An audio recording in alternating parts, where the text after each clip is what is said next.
In 1979 stutsen 4 Frieske jongens op een zeilsboutvlot de Atlantische Oceaan oer. Heel Nederland volgen de avonturen van de bemanning op een voert. Haar enthousiasme, terugzettingsvermogen en haar onderzoek naar de olieversmarging van de oceanen spruts bot naar de verbeelding. Goed 40 jaar later, nood de initiatiefnemers van Doe alle keer de 64 passeren binnen, willen ze haar nijliddenskip bij een nijvlot oerdragen aan een jonge generatie.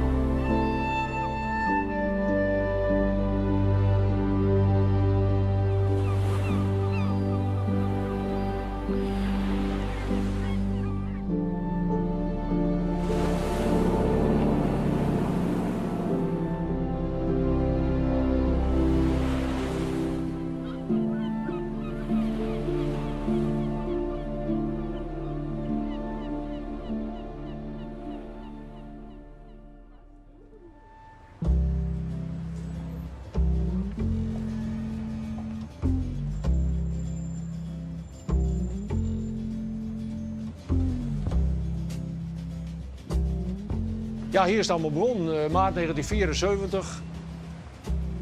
We kwamen hier bij elkaar, puur toeval, als een stel vrienden, we kenden elkaar van school. Het was fantastisch dat we elkaar hier weer getroffen, biertje in de mik. Het was Chris die toen voorstelde van jongens, weet je wat we doen? We gaan een vlot bouwen. En als we dat doen, dan treffen we elkaar altijd en dan moeten we het bouwen. Nou ja, dat was natuurlijk een fantastisch idee, totdat ik de volgende morgen wakker werd. Ik denk een vlot bouwen, kom op zeg. Maar ja, dat duurde maar even en daar ging Chris aan de lijn. Dus ik heb 24 ton geregeld en ik heb hout geregeld. En we kunnen bij een op het land, ik heb het terecht, we gaan bouwen. Nou, er moesten ook zeilen aan. Nou, want we hadden natuurlijk helemaal geen geld. We waren hartstikke arm. Maar we zeiden toen, gingen we langs de zeilmakers, de zeilbedrijven langs. Hey, niet een oud zeiltje over? Maakt niet uit wat, als we maar wat hebben. Een heel bond gezelschap van zeilen. Het was een groot zeil van de 16 kwadraat en van de 22 kwadraat. En een spinakker van de Valk. Nog een samengeraapt zootje. En zo is het gegaan, dat hele ding. Dat was na een paar maanden klaar en het kostte 550 gulden, inclusief zeilen en motor en alles erop en aan. Het vlot krijgt de naam Sterke Jerke, inspireren op de legendarische Frieske boerenzongen Sterke Heerke. In combinatie met Jerke, het Friesk voor woerd, mandje zijn. Een van die jongens, Max Zwijgman, had verkering met onze Titia. En dus iedere weekend dan hoorden we die verhalen. Hè? Hoe ver is het vlot nu weer? En nou ja, u weet hoe dat gaat. Tot op een gegeven ogenblik Max zei, nou, dan moeten we nog een naam hebben. Nou, het hele stijl bij ons, de gekste namen natuurlijk. Nou, dat was niks. En toen zei ik weet ook wel één. Nou, wat dan? Nou, Sterke Jerke. Nou, zegt Max, hoe kom je erop?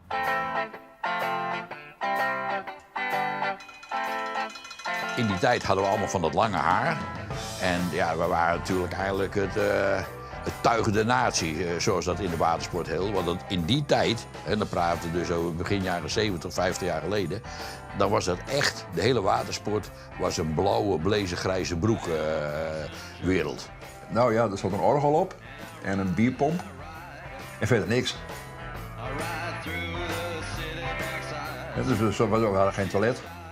En we hadden een heel klein gaatje in een planken noest. Nou, als het dan druk op het water was, ja, dan ging je als man daar maar boven liggen en dan kon je daar doorheen plassen. Want je kon natuurlijk niet overboord piemelen. En dat was niet netjes.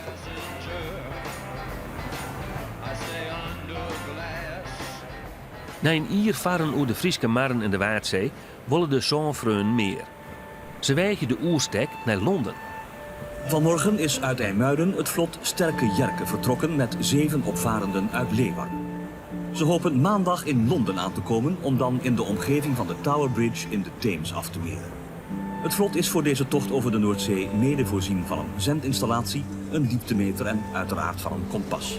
'S Nachts kan er niet aan boord worden geslapen omdat het vlot voortdurend golven overkrijgt. En heeft hiervan op het IJsselmeer al een voorproefje gehad.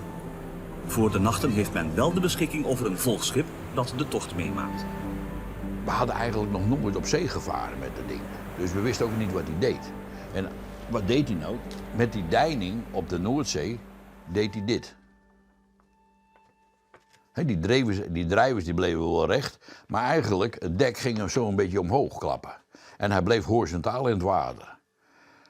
En toen begonnen die 2 masten, die begonnen als heipalen te werken. En wisten wij veel, we hadden helemaal nooit bij nagedacht dat je daar eigenlijk een mastfundatie onder moet hebben. Dus na de 10e of de 12e keer dat we deze beweging hadden gemaakt, dan zakte de voormast al door het vlot heen. Het was 's avonds op het journaal van om 11 uur, het laatste journaal. En toen werd er gezegd van ja, de Sterke Jerke is helaas met pech de haven van Scheveningen binnengelopen. En het is maar de vraag of de tocht afgemaakt kan worden. En een meneer die een bouwbedrijf had in Den Haag, die zat voor de tv en die zei van ik ga morgen vroeg naar de jongens toe. En dus zo gezegd, zo gedaan. Die man die komt de volgende morgen om 8 uur, maakt ons wakker. Zegt jongens, jullie gaan die zee op. Zeg me wat je nodig hebt aan materiaal, hout, alles. Dus en maandag werd het allemaal aangevoerd en 2 dagen later gingen we alsnog de zee op, richting Engeland.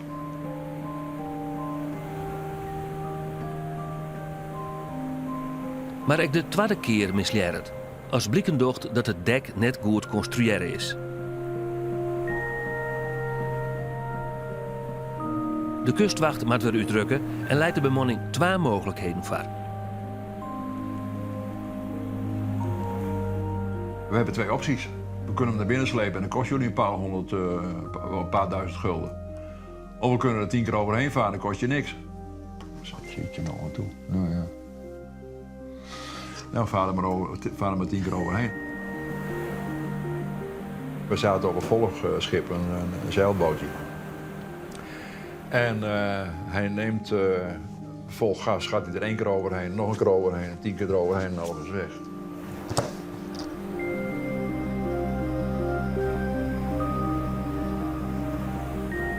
Na een uur, iedereen die zat voor zich uit te staren.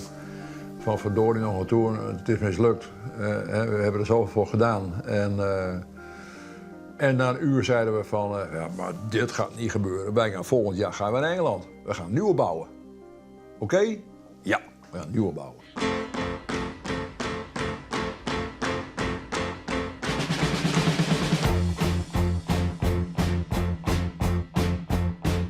De Sterke Jerke 2 wordt een verbeterde versie van het eerste vlot. Bij Tolve Monnenboord wordt in 1976 op een bezocht Londen te bereiken. Ze binnen nog maar krekt op zee of de volgboot, die bij Neet de bemanning helpen zal, rekt het uitzicht. Die volgboot, die mee zou, die raakte ons kwijt vanaf IJmuiden. Dus in feite hebben wij die overtocht zelf gedaan. Nou, dat was dus poepielink, want wij voeren het door het kanaal en de tankers die vlogen ons om de oren. En wij hadden we hadden een radarreflector, maar meer niet. We zijn dagen onderweg geweest op de Noordzee zonder eten en drinken, want er stond allemaal aan boord van de volgboot. En de voorpagina van de AD stond Sterke Jerke is zoek. Nou, mijn vader had het niet meer, want die was nogal gauw bang. Maar zo ging het natuurlijk wel, dat ze dachten van nou, hoe gaat dit aflopen? Ja, toen kwam de nacht. En het was een hele lange nacht. De wind viel weg, er kwam mist. En we lagen in de drukst bevaren zeeroute ter wereld. Je had geen 100 meter zicht meer. En op een gegeven moment hoorden wij een misthoorn. Zo'n... Potverdorie, dat was een misthoorn van het schip. En even later weer... Maar nu veel al luider. Met andere woorden, komt het schip onze kant op. En op een gegeven moment hoorden we de motoren stampen. Maar we hadden geen idee waar het geluid vandaan kwam. Maar ook in de mist, het geluid gaat rond. Je had geen idee wat wegkomt. Toen waren we wel een klein beetje zo van... Moeten de zwemvisjes volgens mij maar aandoen, want... Stel je voor dat er een aanvaring, dat er iemand over ons heen vaart of tegen ons aanvaart. Maar ja, we waren jong. We zagen het avontuur en achteraf kun je zeggen van, nou was het verantwoord? Nou, nee, denk ik niet. Na het benauwde avontuur op de Noordzee vaart Sterke Jerke een paar dagen later Londen binnen. Hij staat er. Heerlijk, wat leuk, wat fijn. Luisteraars, wat zijn we allemaal blij, want de heer Van der Werven, de consul-generaal der Nederlanden, staat ons met een brede glimlach reeds op te wachten. Daar werden we door de consul-generaal opvangen. En zo'n mankeur in het pak en die komt op dat oude vlot en die begon heel bekakt te praten. En wij allemaal in oude vieze kleren. Maar dat was juist weer wat wij wel het jerks noemen. Dat was gewoon jerks. Dat kunnen we afleggen. We kunnen met een vlot naar Engeland. En, dat is zeer waardig genoeg, ja. Ja, en dat was de spirit voor ons om dus deze winter een nieuwe te bouwen. En nou, het is gelukt, mag ik wel zeggen. Met alle zeerwaardige kwaliteiten. Fantastisch. Ja. Dat was zo'n gabber die echt de hete aardappelen in de keel had. En die zegt zo jongens, nou dit was het dan. Hè? Jullie hebben jullie doel bereikt en jullie zijn nu klaar.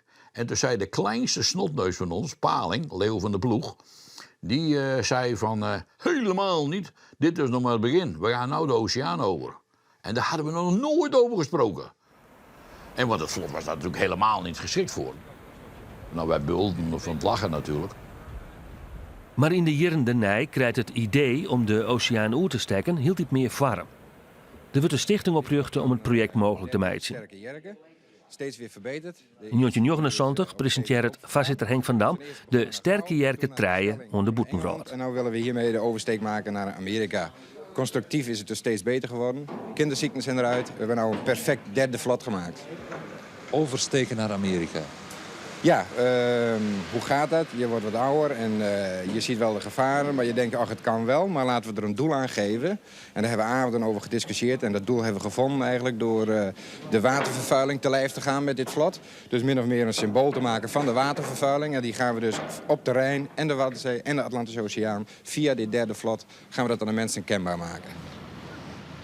Wij hebben eens goed informeren laten door mensen die uit de scheepvaart komen. Van, waar moet er nou eigenlijk aan voldaan om uiteindelijk de oceaan over te komen?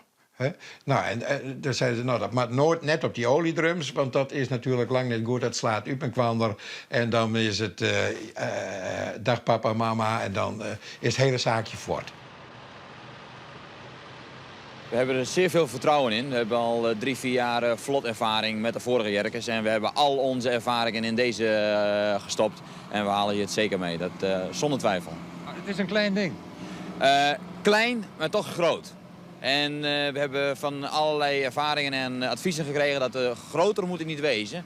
Klein voor de golfslag en voor de deiningsgolven. Omdat de golven geen golfbrekers krijgen aan dek. Maar we hebben daar zeer veel vertrouwen in. Het is geen waaghalzerij. Nou, het is meer een avontuur en een moedig avontuur. Ik heb een keer een definitie gelezen van een moedig. En dat is het vertrouwde loslaten. En dat beschouw ik dit traject ook. Er wordt werken met een begrutting van 100.000 goenen om de bouw van een oceaanwaardig vlot mogelijk te maken.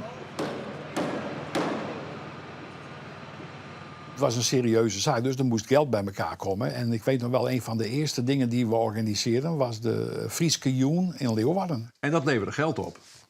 En toen zeiden we van, nou, dan doen we ook klassiek.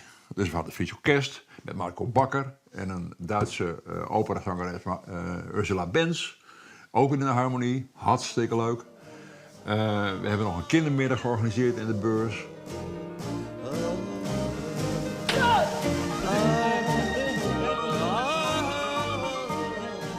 Gaan we een kranten uit in Leeuwarden. We hebben nog een grammofoonplaat gemaakt. En dan zijn nou ja, 80 sponsors west die u materieel hulp hebben, sommigen financieel. Hè? En toen is uiteindelijk langzaam Sterke Jerke treien geboren.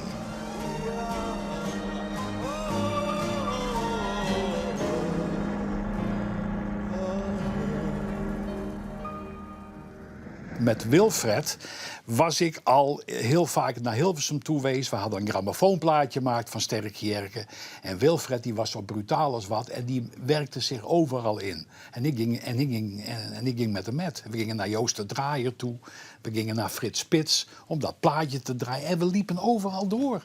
We kennen de portier van het muziekpaviljoen. En die man die groette ons en wij wisten precies waar we moesten wezen. Het niet echt heel veel verkocht. We hebben wel in de top 10 staan lokaal. Net onder de Rolling Stones. Nou, dat had wel wat natuurlijk. Maar ik weet nog, we hadden toen een Vroom en Dreesman in Noord-Nederland, of in heel Nederland natuurlijk. Maar wij verkochten een Vroom en Dreesman iets van 150 of 200 singles. Dat gingen hun verkopen in hun winkel. Nou, dat liep niet zo hard. Dus op een gegeven moment lag in de uitverkoopbak. Heb ik alles teruggekocht. Sterke Jerke. En dan heb je knap gedaan. Wij zijn Johan en ik ben de zangers, ja. We gingen naar Hilversum, en Frits Spits, Frits moest even draaien. En dan draaide hij dat, ging Joost te draaien. Draaide het even en dan deden ze dat. Dus dan werden we weer draaid. En ik weet nog dat in die tijd waren de Friese bands, die waren jaloers. Dat nummer van ons, dat werd een havenklap op een radio draait. De man van Sterke Jerke binnen meesters in het genereren van publiciteit. Dat is nevens haar nedig om bij sponsors en publiek in de picture te blijven. Je wil altijd zeggen van, nou jongens, het is maar het creëren. Publiciteit is mooi, in de werkelijkheid zoals het is. Maar dan kiest het ik nog een keer de werkelijkheid samenheidje dat de publiciteit erop aankomt. Nou, als je die truc een beetje terug hebben en dat die in balans houden, dan werkt het. Het weer altijd in de picture. Dat weer de strategie. Ik doop een Sterke Jerke en wens u behouden vaart. Maak hem maar vast en knal hem er maar tegenaan.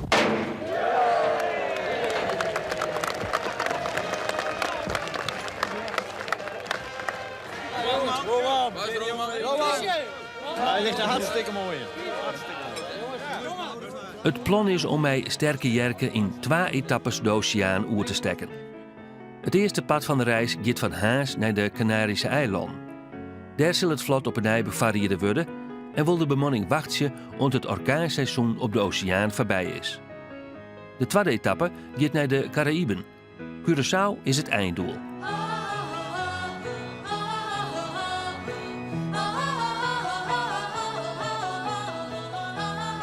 De bemanning bestaat uit Guus Zwijgman, skipper, Leo van der Ploeg, verantwoordelijk voor de zeilen en het orenmateriaal, Guus' jongere broer Chris Zwijgman, de kok aan boord, en Frits Riemersma. Hij is nij bij de ploeg en zal als biologiestudent onderzoek doen naar de olieversmarging in de oceaan. Mijn moeder zag het helemaal niet zitten. Want ik ben mijn vader vrij jong verloren. En ik was de oudste thuis. Ik regelde met mijn moeder heel veel. En die dacht, nou, dit gaat op zijn kop verkeerd natuurlijk. En je kreeg ook gelijk verhalen uit Friesland. Je krijgt mijn schoenen nog niet mee.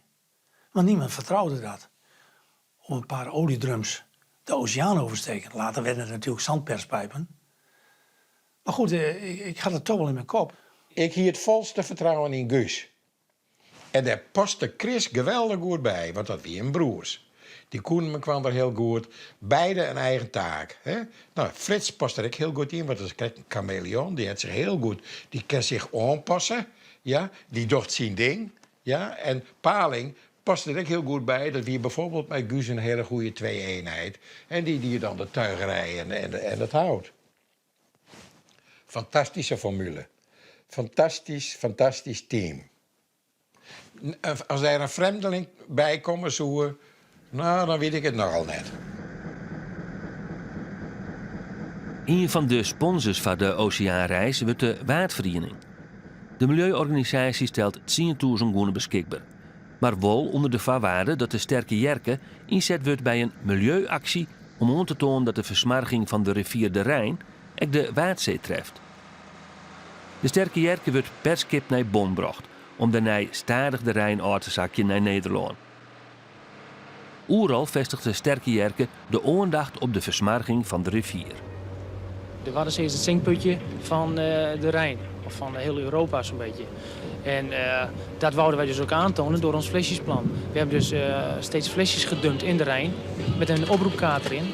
Deze flesjes die zullen dus met het Rijnwater meegevoerd worden en ergens aanspoelen. En ook waarschijnlijk op het Wad. Komen die flesjes dus op het Wad terecht. Dit is voor ons al een bewijs. Zie wel mensen, het vuile Rijnwater komt ook in de Waddenzee terecht. En daar bezinkt het vaak. Van die 500 kregen we er 345 reacties terug. Dus dat is een hele hoge score. Daar stond de wetenschap helemaal versteld van.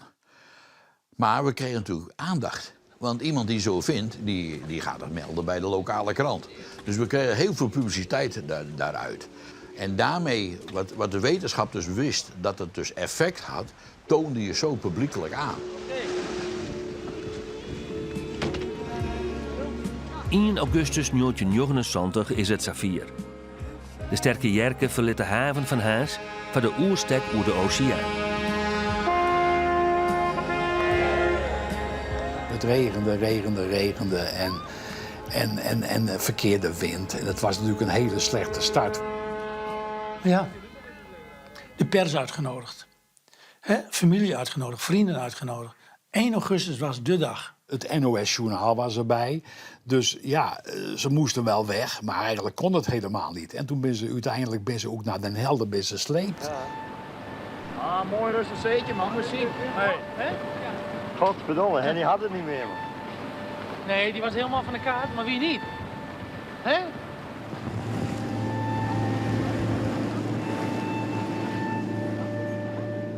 En toen hebben we een paar dagen in Den Helder gelegen. En daar kregen we een kat, een papegaai aan boord. En toen het goed weer werd, toen zijn we daar uit de haven gesleept. En toen hebben we het voornamelijk op eigen kracht gedaan. Vanmorgen vroeg, toen had ze ook het enorm groot woord. Om 6 uur was ze de eerste, het was net een haan die kraaide.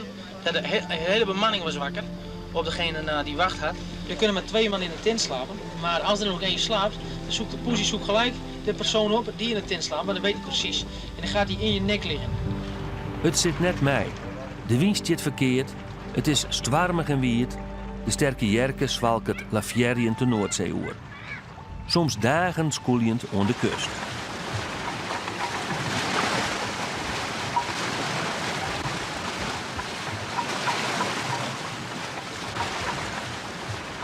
Ja, goedemorgen. Dit is Papa Hotel Sterk Uniform met Friese vlot Sterke Jerke.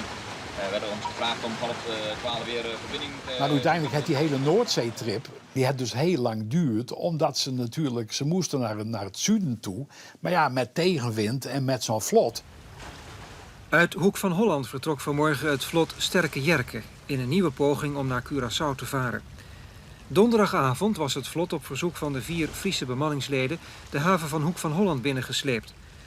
Met de Sterke Jerke, die geen motor heeft, willen de 4 Friezen de oceaan bedwingen. We hebben de grootste problemen gehad om zuidwest uit te komen. Dus naar Zuid-Engeland. Want wat heb je hier altijd? Zuidwestenwind. Nou, en dan met een vlot en met een zeiljacht. Kun je er nog eens tegenop opklauwen, maar met een vlot natuurlijk niet. Dan zaten ze weer in Lowestoft, en dan zaten ze weer bij Hoek van Holland, dan zaten ze weer bij Brighton. Dus de mensen zeiden, nou, dat wordt helemaal niks met die Jerke, want dat schiet geen reet op. Gezien de problemen van de weersverwachting, windkracht 9, leek het ons beter even een noodhaven binnen te lopen dan als een eigenlijk toch een slecht manoeuvreerbaar object tussen de grote schepen rond te dobberen. Ekkel zit het botje in. De bemanning ontdekt wel dat het vlot de reis goed onkent. Je had natuurlijk wel eens ideeën van, zou die het op de oceaan wel houden? Dat geldt voor Guus, voor Leo, voor Chris, voor mij. Dan moet je altijd afwachten. Hoe gedraagt een vlot van 12 meter en 5 meter breed zich op de golven in de deining van de oceaan? Dat wist niemand. Maar achteraf, jongen, was dat zo'n fantastisch vlot. Die lag zo mooi en goed berekend ook, hè? Die maat van 12 meter was precies tussen die golftoppen in, zodat het vlot er mooi tussen die golven op die deining kan liggen en kan drijven. Met help van volkboot de Bluestone komen ze eind augustus eindelijk bij Land's End, het uiterste puntje van de Engelse zuidkust. Ze hebben er eigenlijk 28 dagen over gedaan. Die begeleidingsboot, die had toen ook wel stukken op sleep genomen. Het was echt een strijd. Daar hebben ze uiteindelijk Op 28 augustus, ik heb al die dagen in mijn hoofd, toen hebben ze afscheid genomen van de Blue Stone. Dat was hun volgbrood. En toen waren ze bij Land's End, bij Engeland. En vanuit daar moesten ze het alleen doen. Wij komen, we gooien jullie los en we komen wel langs zij. Allemaal binnen, over. Nou, dat hebben ze gedaan, we hebben ze losgegooid. Nou, het was wel wat hoor. Er ging in ons allemaal op de Blue Stone toch wel wat om. De jongens hadden een brok in de keel, wij ook. Voor hun was het uur van de waarheid, hè? We zaten in één keer op die grote plas. Golf van Biscay voor ons, aan de andere kant de Atlantische Oceaan en daar moesten we heen. En het motto was: snoepen om de west en varen om de zuid. Dat betekent zoveel mogelijk west varen, maar ook naar het zuiden. Want als je te snel naar het zuiden zou gaan, dan zou die Golf van Biscay jou opslurpen, in die grote draaikolk komen en had je een grote kans dat je daar ergens op de rotsen van Portugal terecht zou komen.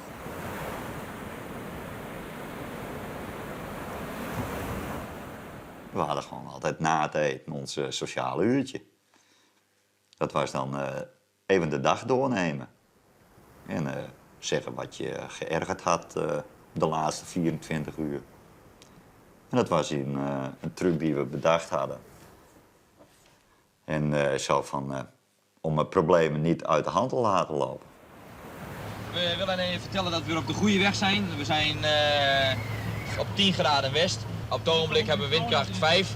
En we sturen pals uit dat het vliegt vooruit. Dat we zitten echt erin. Als we s'avonds mensen erg genieten, springt Frits op. Want op ongeveer 5 meter van het vlot komt een walvis boven.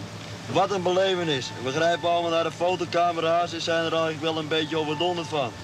En het bleek dus een walvis te zijn. En die blaast zijn neusgat al leeg. Dat is niet voor te stellen wat een lawaai dat is. En die dook achter het vlot, weer onder water. En die kwam voor het vlot weer boven. En dan blies hij zijn neus weer leeg. Dat was een enorm lawaai. Ja, zo hadden we ook altijd grienden bij ons. Een soort walvis. We hadden heel veel dolfijnen bij ons. En elke dag was het weer anders.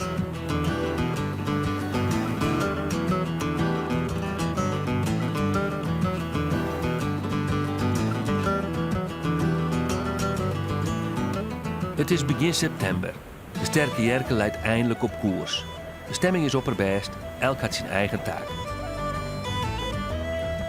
Frits filmt het meest en doet onderzoek naar de olieversmading. Die oceaan is prachtig blauw. Schitterend. Elke keer verbazing sta je naar te kijken. Maar als je echt gaat vissen in die oceaan, met zo'n net, nou, dan vang je zoveel materiaal op. Wat je niet ziet. Olie, heel veel olie. En toen in die tijd was het, zoals we nu het plastic hebben, was het toen de olie. Schepen voeren naar buiten, gooiden hun ruwe olie overboord. En alles wat er maar in zat, dat werd gewoon op zee, werd alles schoongemaakt en gewassen. En er kwam enorm veel olie. Ook op de stranden, hè. Wat nu op plastic erop ligt, was vroeger olie.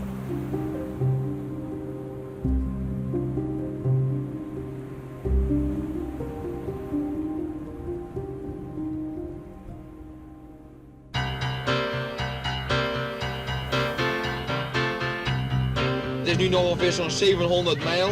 En 700 mijl met een daggemiddelde van 50 mijl kunnen we dus in 2 weken doen. We verwachten dus over 2 weekenden op Las Palmas en de Gran Canaria te zijn. Mits we niet door windstilte. De Sterke Jerke is goed een mannen onderwijs. Het leven op het vlot begint heel iets meer te wennen. Guus navigeert en bepaalt de route. Leo zorgt voor het tuig. Chris maakt het alle dagen het eten kleer. En Frits filmt en docht onderzoek naar olieversmarging. Je had wel eens van die irritaties naar elkaar toe. Maar daar stapte je wel weer overheen. Maar je denkt, jongens, we moeten het toch met z'n vieren doen. Nou, dat kon zijn dat er een stuk kaas verkeerd werd afgesneden. Ik noem maar iets geks, dat weet ik nog in mijn hoofd. Of dat er geen koffie werd gezet, maar thee. Eigenlijk waren het maar kleinigheden. Je groeide naar elkaar toe, je werd een team. Alles was bespreekbaar, je stond open voor elkaar. En dat je dat zo voor elkaar kreeg, dat vond ik altijd iets geweldigs aan boord. Ze weten van elkaar dat als een oerboord slacht, het vlot net keren of makkelijk stilijn worden kan. En dat je gauw in de oceaangolven uit zicht rijdt. Dus wat hadden wij bedacht? We hadden een hele lange sleeplijn van 200 meter achter het vlot met op het uiteinde een lus. En we hadden dus getraind dat als je om wat voor reden ook te water zou raken, dan moet je proberen dat touw. Dat was nog het enige manier wat je kon doen. Om dat touw te grijpen. Het mooiste was... Dus je zo net als hij in uw boord slaat, die zoen je hem net op ziekje. Je Nee. vaart hem terug. Ja, en daar hebben we ook voor moeten tekenen. De kat, dat was een echte zeekat. En die had betere zeebenen dan wij, stuk voor stuk, denk ik. Maar uitgerekend op een avond of in een nacht, het was al net donker, springt die kat op de kattenbak. En die stond gewoon los aan dek. En toen, het was windkracht 4, 5, dus we zaten ook in een lijflijn vast. En het vlot dat maakte op een gegeven moment een haal. Je moet voorstellen, de golf die komt achterop. En die kat die zat net op de kattenbak en die gleed zo met de kattenbak en al van boord. Nou, ik geloof dat haast niet. Ik Guus ook niet. Wij het hele vlot afzoeken. Jongens, ligt die kat bij jullie s'nachts, hè? Nee. Maar toen waren we die kat kwijt.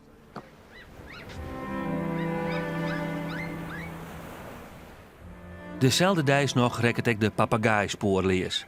Als hij zoals gewoonlijk even uit de kooi mij.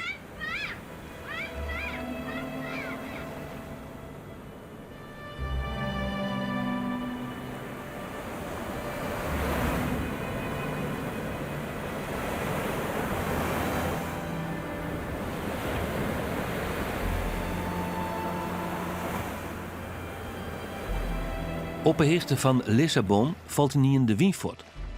Dagenlang dobbert de sterke Jerke roen. Frits weigert het en neemt een doek.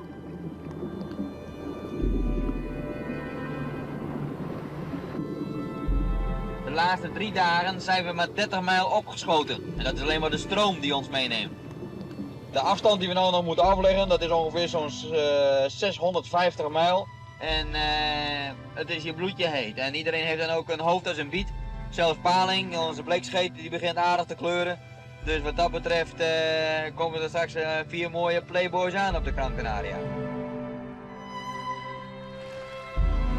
Chris en Frits meiden gebruik van de gelegenheid om in een Lieds rubberbootje een paar 100 meter de oceaan op te varen. Om de sterke Jerke van een afstand te filmen.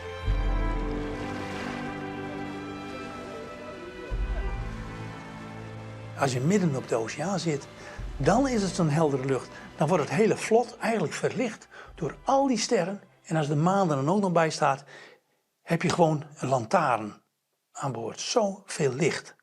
Maar ik zeg niet alleen het licht van boven, maar ook nog eens een keer het licht uit de oceaan. Ja, ik zeg, je hebt er heel veel soorten vis, organismen in die oceaan leven.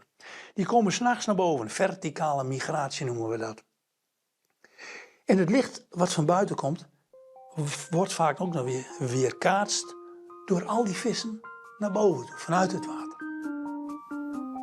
En dat noemde ik vaak, het was net een kermis om ons heen, van licht. We gaan het over de visjes die ik op de oceaan allemaal opviste. En daar waren die potjes. En hier zitten allemaal in lantaarnvisjes onder andere in. Hier bijvoorbeeld een klein inkvisje. Het is een beetje verkleurd. Je kunt stellen dat de oceaan is een beetje ook de kraamkamer van heel veel organismen. Hè? Dit wilde ik meenemen, niet zozeer voor het onderzoek olie, maar ik vond dit zeer interessant. Dit waren dieren, hele bijzondere diepzeedieren, die je normaal hier niet in een museum of ergens anders aantreft, alleen op de oceaan. Nu, als je nu gaat googlen, zie je er veel meer van. Je hoeft maar even te googlen in diepzeevissen, dan zie je de gekste exemplaren tevoorschijn komen. Maar 40 jaar geleden hadden we geen computers. Na zo'n weekend rint de Sterke Jerke de haven van La Palma binnen. Het doel is om eten en oorspul in te slaan voor het tweede deel van de reis. Het is een verzamelplaats van mensen die ze daar verzamelen om naar de overkant te komen. Dus je komt allemaal interessante mensen tegen. Vandaag is het woensdag 9 november en we hebben zo'n 800 mijl afgelegd. Chris heeft net een kruidkoek gebakken en die hebben we even ondertussen even opgepeuzeld. Ja, deze kruidkoek is een beetje week geworden vanavond, maar we zullen het toch even proberen.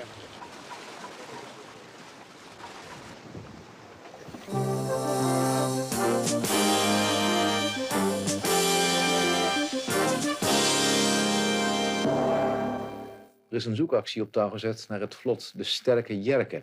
Dat is met 4 bemanningsleden op weg naar Curaçao. Er wordt gezocht omdat er nu al 2 weken geen radiocontact meer is geweest met het vlot.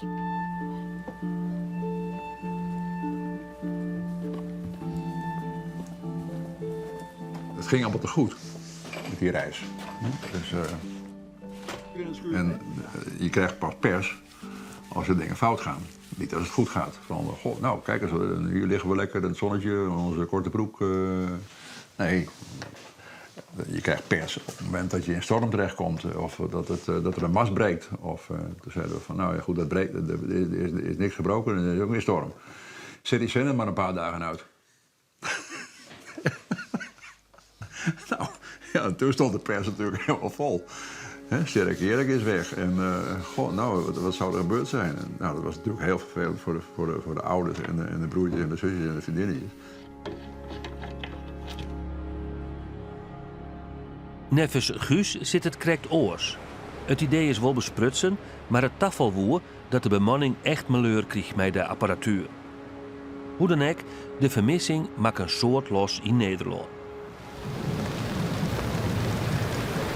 Na 4 hele mannen zit de oceaanreis er haast op. Nog 60 mijl te gaan naar Curaçao. Maar dan gaat het mis, bij Bonaire. Het vlot komt in het Schuster te dicht op de kust en in de woeste branding te lonen. Volle kan de bemanning net meer uitherjen. De golven vieren het vlot mei naar de ondergang. Toen kwamen we dus op die kust terecht. En toen op een gegeven moment begon het hele vlot te kraken en te piepen. En daar stukken hout vlogen in het rond. Je hebt er 154 dagen op die vierkante meters geleefd en in één keer is alles over. Alles voorbij. Dan vecht je eigenlijk voor je leven. Die kust is zo ongelooflijk grillig. Dat zijn vlijmscherpe rotsen. De rotsen zijn bijna messcherp. Echt tijd om na te denken heb je niet meer. Je werkt nu puur op je instinct. Alles vliegt door je hoofd. Dit kan toch niet waar zijn? Het gaat nu om het met ons vieren te overleven. En daar is de eerste golf al. Hij dendert over ons en het vlot heen. Dit is het einde. Ik ben op de rand van het vlot gaan staan. Het vlot werd eerst van de rotsen afgenomen. En terwijl hij door die golven, er tegenaan werd gedrukt, sprong ik. Dat was heel spannend. En ik klom zo naar boven en daar stond ik. Eigenlijk is het een godswonder dat wij het allemaal overleefd hebben.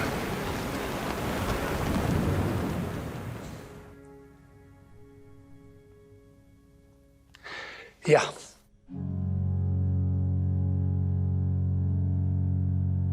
Radio Nieuwsdienst verzorgd door het ANP.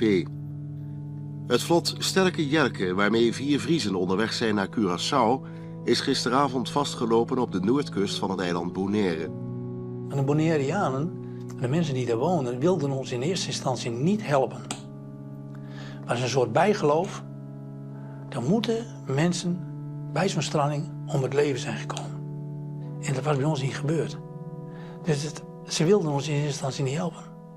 Is deze reis van 5 maanden nu een teleurstelling geweest? Nee, zeer zeker niet. Het is een geweldige, mooie reis geweest. En ondanks dat die dan de laatste 50 mijl van de geplande 6000 mijl niet afgelegd zijn, is er zeker niet van een teleurstelling sprake. Wij hadden tot taak het onderzoek naar de waterverontreiniging alsmede het bezighouden met het meteorologisch onderzoek. En dat hebben we glorieus kunnen doen. 4 weken lang wordt van alles bezocht om het vlot, dat op een diepte van 60 meter leidt, weer boven water te krijgen.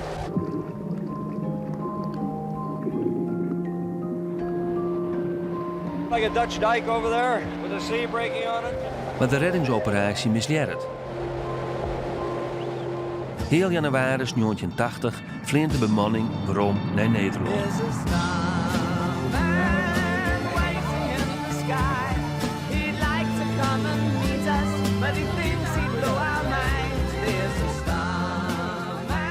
Toen kon je nog met z'n allen, stonden we bij de gate.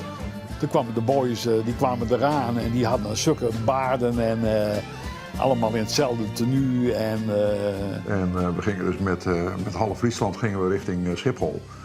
Om die mannen daar te verwelkomen. Met persconferentie is er daarna nog geweest. We hebben veel waarneming gedaan. En dat is allemaal op papier gezet. We hadden namelijk een speciale milieuklapper bij ons. En signaleerden we iets, dan werd het allemaal opgeschreven. Elke dag weer, elke minuut.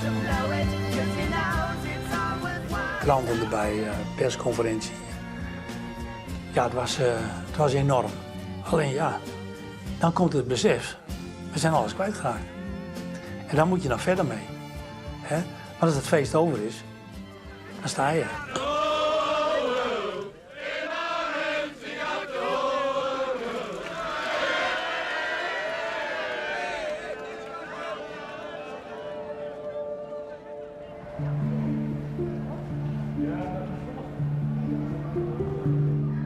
Hoewel een pad van het filmmateriaal van Frits mij het vlot vergien is, doekt Meindert de montagestudio in en stekt er heel wat vrije tijd in het meidje van een film over de oceaanreis.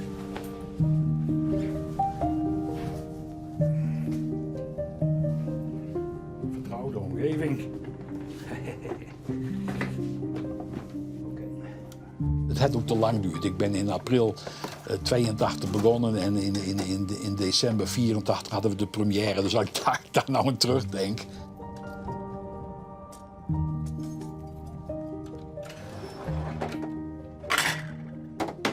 Heel kenmerkend was de papegaai die ze aan boord hadden, de papegaai Kokkie.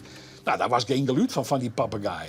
Toen ben ik naar een dierenwinkel in Hilversum gegaan. Want Frits, als bioloog, die wist het is een Amazone-papegaai. En toen ben we naar een dierenwinkel gegaan. Ik zei, wij moeten het geluid hebben van de Amazone-papegaai. Nou, daar woont een vrouw in Loosdrecht en die had er een. En toen ben we daar naartoe gegaan. En daar heb ik een bandrecorder neerzetten. En die vrouw die had voor mij het geluid van haar papegaai opgenomen. En dat is de papegaai die je hoort.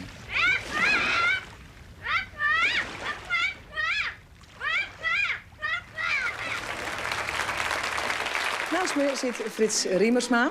Hij is bioloog. En daarnaast zit Meindert van der Meulen.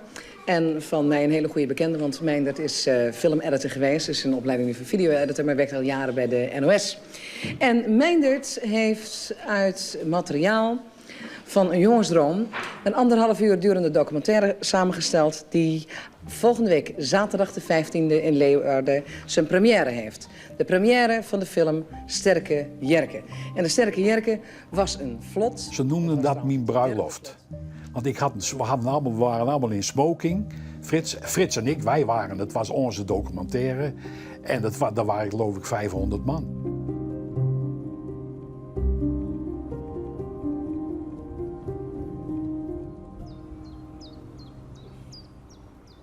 Het zit Henk van Dam net lekker dat Sterke Jerke Curaçao net helle had.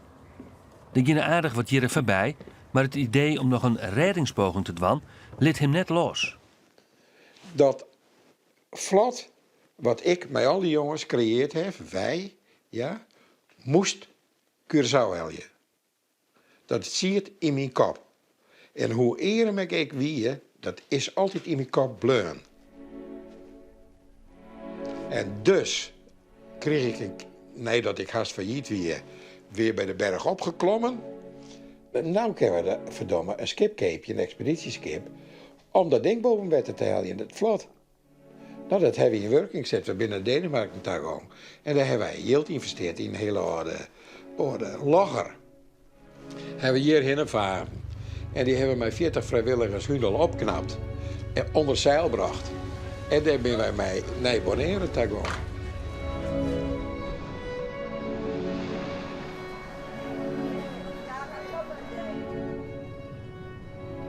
En vanuit dat schip hebben we alles regeld en georganiseerd. En ik, de vaste kern, Johan Vos en al die mannen, en Meindert en zo wat heen, die slepten al je mooi in de punt, want die in een soort ruimte. En die een gratis slaapvertrekken. En die dienen mij in de expeditie om het ding weer omheen te krijgen.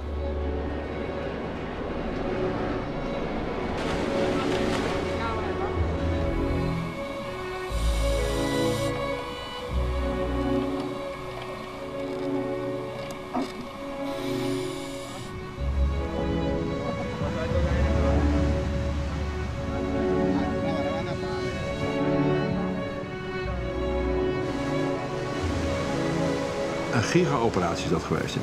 Ja.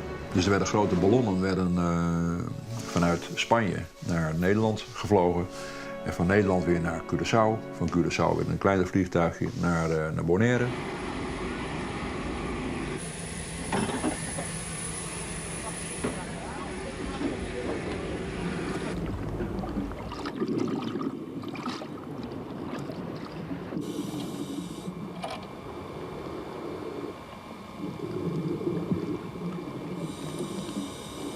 Maar er moesten wel 60 meter diep moesten die mannen duiken, hè? 60 meter diep. Om die kussens vast te maken aan grote kettingen. Ja.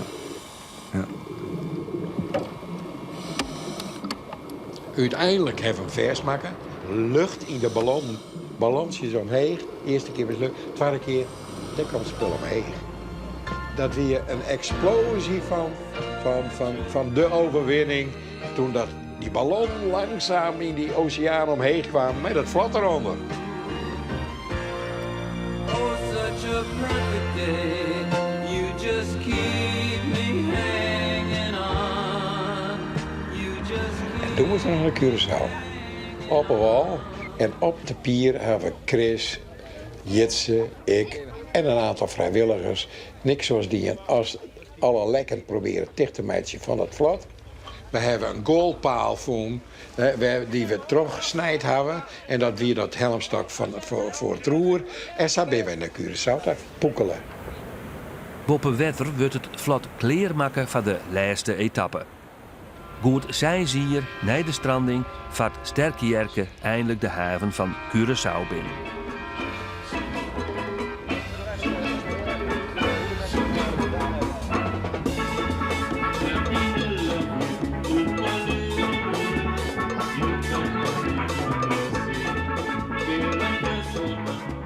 Sterkeyerke zit het nog even als een druwende doosvlier op het eiland. Maar het vlot rekt al gauw uit beeld en aan alle kanten lek. Op het eiland wordt besloten het vlot op een ijs zinken te laten. Daar leidt het nou op een diepte van 200 meter.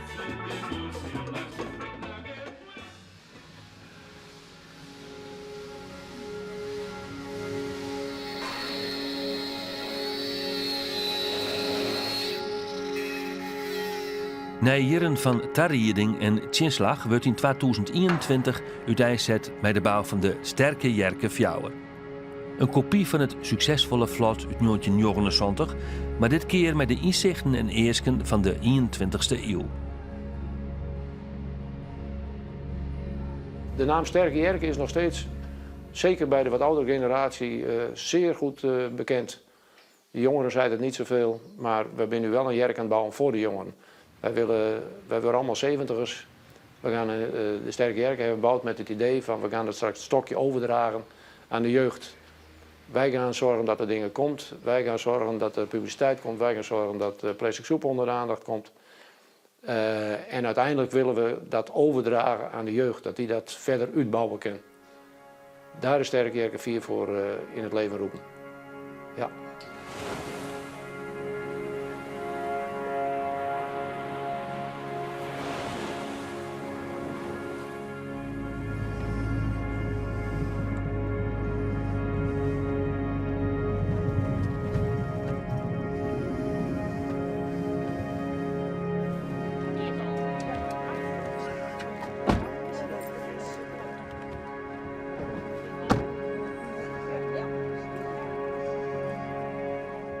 Goedemorgen mensen. We hebben voor iedereen een grijper. Het zijn niet grote jerrycans die je van het strand afraapt. Maar de hele natuur is verziekt met dat microplastic. Dit kleine spul, dat verpulvert en wordt dus in de natuur opgenomen. Nou, de schade is nog niet te overzien, omdat we nog niet weten wat het effect is van zoveel plastic. Het enige wat we weten is dat het microplastic is teruggevonden in elk klein zeediertje op het Wad. En eigenlijk is dat de stille moordenaar. Omdat je het niet ziet, denk je dat het er niet is. Hier hebben we allemaal verpakkingsmateriaal van de MSOI.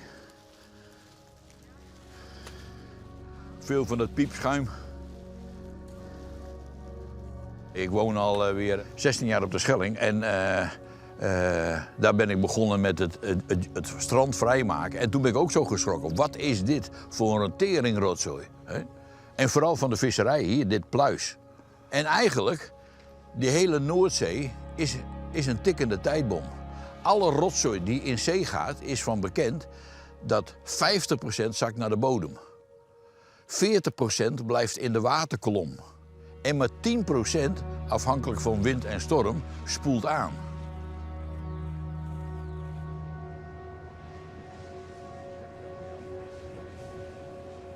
Wij geven hun de kansen om het avontuur in te gaan.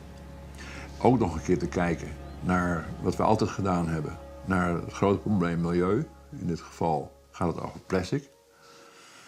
En dat ik sta echt te wachten tot straks die groep jongeren komt en zegt van oké, we gaan ervoor. Ja. Daarin heb ik wel eens het idee dat in de jaren 40 jaar geleden wat makkelijker ging dan nu. Ik wil niet zeggen dat we nu geen vrijwilligers kunnen krijgen, maar waar we het voor doen, en dat is voor de jonge generatie nu, heb ik het gevoel af en toe wel eens dat het heel moeilijk gaat worden. Omdat die generatie anders denkt en anders leeft. Maar stelt u dit teleur, steeds mij? Een beetje wel. Ja, een beetje wel. Ja. Ja. Nou, we willen het graag overdragen aan die generatie. Dat hele gevoel en avontuur en milieu, dat willen we overdragen aan de nieuwe generatie. Daar hebben we het voor gedaan. Wij gaan niet meer die oceaan over. Dus ik hoop dat er een hele generatie straks opstaat en die zegt van, we gaan ervoor.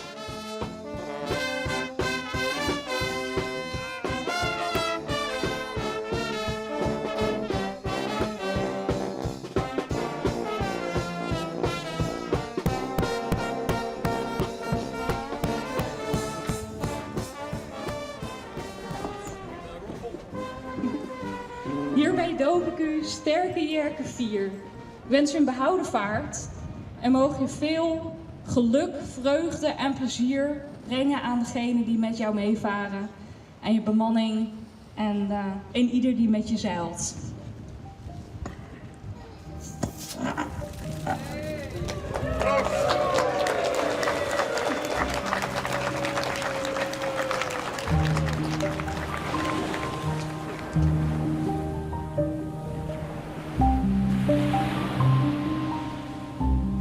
Na die reis was ik klaar met zeilen. Ik hoefde ook geen boot meer te hebben. Ik heb nooit meer de drang gehad om te zeilen. En ik had wel een hele grote drang om een gezin te stichten. Ik zag voor mezelf een vrouw met kinderen. Ik denk dat het is omdat je op jonge leeftijd je droom eigenlijk als het ware verwezenlijkt waren. Er gaat geen dag voorbij. En je denkt wel even een moment aan de reis, aan het vlot, aan Chris, aan Leo, ook aan Guus. En we moesten dat doen met een kompas. En we moesten dat doen met een sextant en met 4 jongens. En verder niks. We deden het gewoon. Ze noemen mij een dwarsbongel. Ik weet een dwarsbongel. Nou ja, daar zit dat Sterke Jerke al wat in, hè? Een dwarsbongel. Dan wist wat een dwarsbongel is. Je doet het precies zoals een oor. Nou, dit weer precies wat oors als Noordiert. Nou, daar voelen wij ons geluk in. Will it take till he knows that too many people have died? The answer, my friend, is blowing in